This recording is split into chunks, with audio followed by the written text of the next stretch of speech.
my friend. Hi. Holy Ghost fire. Why did they touch me? Who don't say me meeting guy?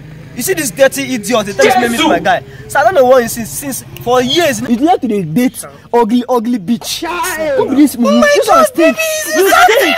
See, stop that. Stop it! Every time you go to bitch. See, you stink! You're a dirty pig! I mean, this one at home, I'm not gay, if I'm never like. See, stop that now. What's up now? See, oh boy, man, don't tell me no. So see, I don't think you date any. Wait. Stop. Why are you doing this now? Oh God, see, I don't think.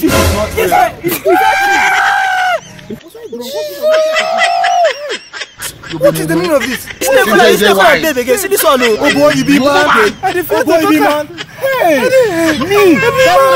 I didn't even know that you're a man. I don't know what's up. Don't worry, what I'll do.